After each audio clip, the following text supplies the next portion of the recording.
How to unsend old WhatsApp messages. Hello everyone. In this video, I will show you how to unsend old WhatsApp messages. First, open up your WhatsApp application on your mobile device. Now go ahead and tap on any chat from your chat list. Once you're in the chat, find the specific message that you want to remove. Hold down on that message until a menu pops up. In the menu, you will see the option to delete. Tap on Delete. You will notice that only the option to delete the message for yourself is available.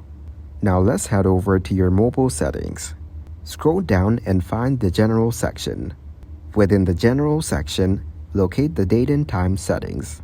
Turn off the toggle for set automatically.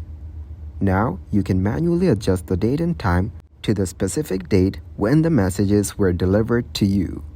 Thank you guys for watching this video. Hope you got some value. Make sure to like the video and subscribe to the channel to get notified of new videos.